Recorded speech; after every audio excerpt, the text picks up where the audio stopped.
इस वक्त आप ख्वाजा गरीब नवाज कॉन्फ्रेंस में तशरीफ फरमा है और यहाँ से ना तो मनकबत के अशार सुन रखे गए, गरीब नवाज की शान सुन रखे गए।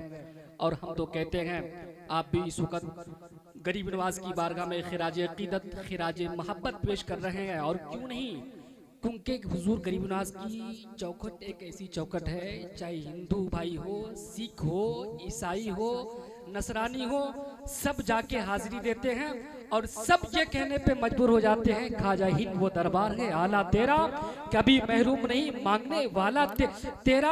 और तुझको बगदाद से हासिल हुई वो शान रफी, दंग रह जाती है देख के रुतबा तेरा। तो आप हम भी इस वक्त हुजूर गरीब नवाज की बारगाह में खिराज अकीदत खिराज मोहब्बत पेश करने के लिए आए हैं। तो मैं आज ये जिक्र करेंगे आपके दरमियान, ये बताना चाहेंगे। आज लोग कहते हैं कि अल्लाह वालों के दरबार में जाते हो, उनकी बारगाह में जाते हो तो तुमको क्या मिलता है। मैं कहता हूं मेरे भाई, आज भी हमको आपको जो कुछ भी मिलता है ना तो इन्हीं अल्लाह वालों की चौखट से मिलता है। और मैं बताऊं इन अल्लाह वालों की ताकत और कुव्वत का आलम क्या है, सुनिए।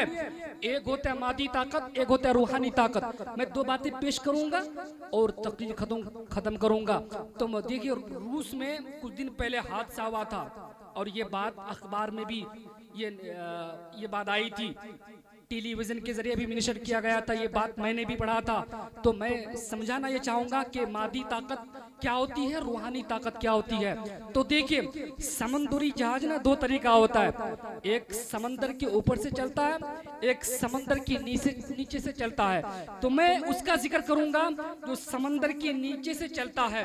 तो पता है कुछ लोग उसमें सवार होकर के समंदर के नीचे अल्लाह की कुदरत का मुशाहिदा करने के लिए गए, नजारा करने के लिए गए। और पता है उस जहाज में शीशा फेंट किया हुआ था बिल्कुल, ताकि किसी चीज का खौफ ना हो, पानी अंदर ना आ पाए। सब लोग सवार थे और उस जहाज का मुकम्मल काम रिमोट के जरिए हो रहा था। जैसे वो अंदर का मुशाहिदा कर रहे थे, करते करते पहाड़ से टकरा गए। पहाड़ से टकराने के बाद उन लोगों की जान खतरे में आ गई। उन लोगों ने उस रिमोट के जरिए हुकूमत रोज को खबर दी कि हम लोगों की जान खतरे में है, हम लोगों को बचा लिया जाए। अल्लाह अकबर। हुकूमत रूस ने मुकम्मल कोशिश करने के बाद जब उनसे ये काम नहीं हुआ तो उन्होंने और लोगों से मदद मांगी और दूसरे मुल्कों से मदद मांगी। पता है पूरी ताकत लगा दी, क्योंकि उन लोगों को अपनी ताकत पे बहुत गुरूर था, घमंड था। लेकिन पूरी मुल्क के लोग ने मदद की कोशिश की, जितने लोग सवार थे उन लोगों की जाने से बचा ना सकी। लेकिन उस यानी के जहाज को उठा लिया गया, उस जहाज को निकाल लिया गया। लेकिन मैं आपको बताना ये चाहूंगा, समझाना ये चाहूंगा, ये है मादी ताकत। ये रूहानी ताकत को मैं आपको समझाना चाहूंगा। देखिए, कुछ लोग कश्ती पे सवार हैं, अब कश्ती चलने लगी है, चलते चलते आंधी आई, तूफान आया। अब इस कदर तूफान आया, आंधी आई, कश्ती डगमगाने लगी, लोग डर गए जितने लोग उस कश्ती में सवार थे। अल्लाह अकबर। उस कश्ती में एक इंसान बैठा हुआ था। वो इंसान क्या किए, समंदर में जाने के बाद मुसल्ला बिछा दिए।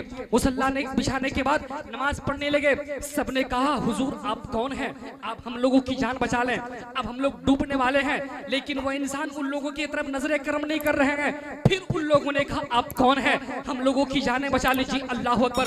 उसके बाद कहते हैं अगर मैं तुम लोगों को बचा लूंगा ना तो तुम लोगों को ये करना होगा कि तुम लोग अल्लाह की तकर्रुब हासिल करो। उन लोगों ने कहा ठीक है हुजूर, हम लोगों ने अल्लाह की तकर्रुब हासिल कर ली। अब जैसे कश्ती यानी पहुंची किनारे में तो वो बुजुर्ग कहते हैं कि आप लोग अल्लाह का नाम लेकर के कश्ती से उतरिए। अल्लाह अकबर। जैसे कश्ती से उतर गए, सबने कहा हुजूर हम लोगों की जानें बच गई, आप कौन हैं, जरा आप अपना नाम बताइए। वो लोग अर्ज करने लगे आप कौन हैं, आप जरा अपना नाम बताइए। कहा मेरा नाम लेके क्या करोगे, तुम्हारा काम हो गया, तुम खुश हो जाओ। कहने लगे सुनो, अगर नाम पूछने ही चाहती हो तो सुनो, मैं कोई और नहीं अवैस करनी हूँ। सुभान अल्लाह सुभान अल्लाह, बहुत अच्छा भाई, वाह, बहुत खूब, वाह, सुभान अल्लाह सुभान अल्लाह। कहने लगे हुजूर हम लोगों की तो जानें बच गई, लेकिन इस कश्ती में बहुत सारे माल थे जो मिस्र के लोगों ने दिया था मदीना शरीफ के लोगों को, उस माल को बचा लीजिए। फिर वो अल्लाह के वली दुआ करते हैं, जो कश्ती डूब गई थी वो कश्ती तैर गई और उसमें जितने माल थे वो माल भी दे दिया गया। तो मैं कहना ये चाहूंगा, ये रूहानी ताकत है मेरे भाई।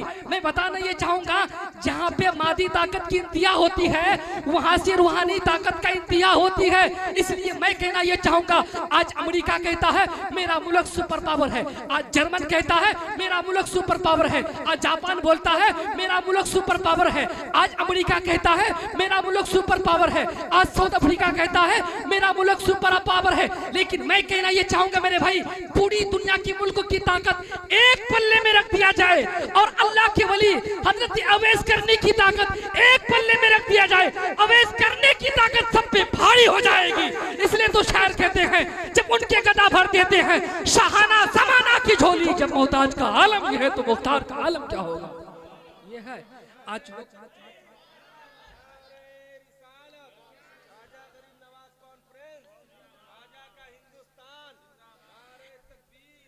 इसलिए कुछ लोग आज गरीब नवाज की बारगाह में पहुंचने की कोशिश कर रहे हैं। मैं उनको कहना चाहूंगा, अरे मेरे भाई, अभी तूने तो गरीब नवाज का जमाल देखा है, जलाल नहीं देखा है। लेकिन मैं उधर नहीं जाऊंगा। हम तो कहते हैं मेरे भाई, हम फख्र से कहते हैं, इस मुल्क में अगर किसी ने इस्लाम फैलाया है तो वो गरीब नवाज है। सुभान अल्लाह। कौन है? गरीब नवाज है। इसलिए हम गरीब नवाज से भी मोहब्बत करते हैं और उन्होंने इस्लाम फैलाया है, दीन फैलाया है, और जिन्होंने दीन की हिफाजत की है तो वो अहमद रजा है। सुभान अल्लाह। इसलिए हम कहते हैं कि ख्वाजा अजमेर ने हमको बसाया है यहाँ, कि ख्वाजा अजमेर ने हमको बसाया है यहाँ। अरे किस में दम है, अरे किस में दम है जो निकाले हमको हिंदुस्तान से, किस में दम है जो निकाले हमको हिंदुस्तान से। और एक शेर सुनिए, बहुत अच्छा मुझे ये शेर लग रहा है, सुनिए।